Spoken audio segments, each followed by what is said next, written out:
이번에는 두 줄 따기 방법에 대하여 자세히 알아보겠습니다.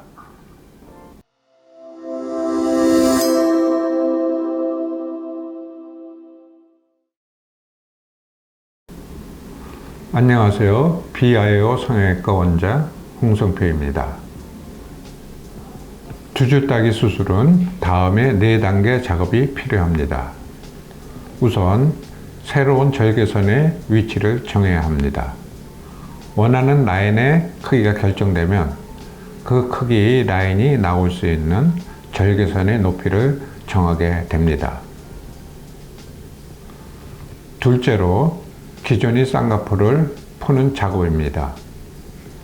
두 줄 따기 수술에서 가장 중요한 수술 단계로서 완전히 풀어주어야 합니다. 셋째로 절개선에 새로운 쌍꺼풀을 만드는 작업입니다. 넷째로 풀어준 기존의 쌍꺼풀 자리에서 다시 라인이 생기지 않게 예방하는 작업을 하는 단계입니다.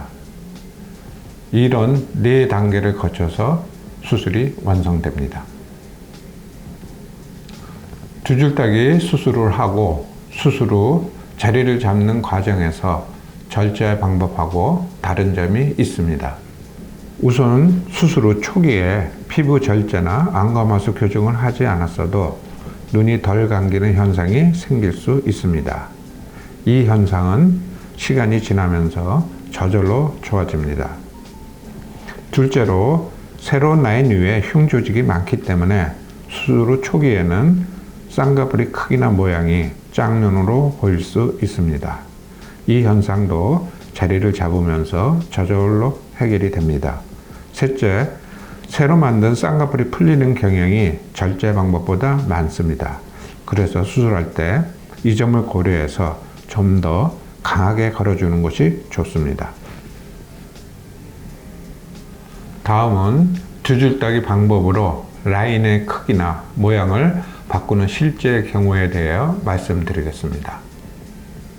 우선 사진의 경우는 두 줄 따기 방법으로 라인의 크기를 솟꺼풀이나 작은 라인으로 바꿔준 경우입니다. 이와 같이 두 줄 따기 방법을 사용하면 원하는 대로 라인의 크기를 충분히 줄여줄 수 있습니다. 다음은 두 줄 따기 방법으로 아웃라인을 인아웃 라인으로 바꿔준 경우입니다. 절제 방법으로는 아웃라인을 인아웃으로 바꿀 수 있는 경우가 거의 없습니다. 다음은 두 줄 따기 방법으로 라인의 형태와 모양을 바꿔준 경우입니다. 사진과 같이 라인이 꺾인 경우나 잘 접히지 않는 라인을 자연스러운 모양으로 바꿔줄 수 있습니다. 쌍꺼풀이 한쪽만 큰 경우에 반대편 크기에 맞춰줄 때도 두 줄 따기 방법을 사용할 수 있습니다. 사진과 같이 오른쪽 눈만 수술해서 왼쪽 크기에 맞춰줄 때도 두 줄 따기 방법을 사용합니다. 다음은 두 줄 따기 수술 후 눈 감았을 때 원래 있던 흉 자리가 어떻게 변하는지에 대하여 설명드리겠습니다. 우선 원래 있던 쌍꺼풀 자국이 한 개의 선일 경우에는 두 줄 따기 후에 눈을 감아도 이 선은 크게 눈에 띄지 않습니다. 원래 있던 쌍꺼풀 자국이 강하게 고정되어 함몰된 경우는 두 줄 따기 수술을 할 때 이 자리 흉을 풀어주기 때문에 함몰 없이 편편하게 변하므로 수술 전보다 이 자국이 눈에 덜 띄게 됩니다.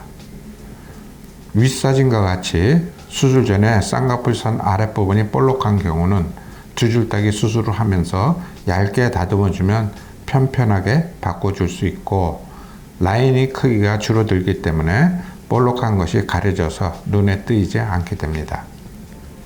그리고 아래 사진과 같이 라인 위가 함몰된 경우도 두 줄 따기로 라인의 크기를 줄여주면 새로운 라인 위에 남는 피부가 덮여서 볼록해지게 됩니다. 다음은 두 줄 따기 수술 후 눈 감았을 때 기존의 자국이 눈에 많이 뜨이는 경우입니다. 우선 여러 번 수술을 하면서 자국이 여러 개의 선으로 남아있는 경우입니다. 두 줄 따기로 아래에 새로운 라인을 만들면 기존의 흉선이 쭈글거리는 흉으로 보일 수 있습니다. 둘째로 흉의 폭이 넓은 경우도 두 줄 따기 후 쭈글거리는 흉으로 보일 수 있습니다. 이런 경우는 가능하면 절제 방법을 사용하는 것이 좋겠습니다. 그리고 마지막으로 쌍꺼풀 자국 아랫부분이 속에 흉이 많아서 울퉁불퉁한 경우는 두 줄 따기로 라인의 크기를 줄여줄 수 있지만 눈을 감았을 때 새로운 라인 위도 울퉁불퉁해지는 문제점이 남게 됩니다.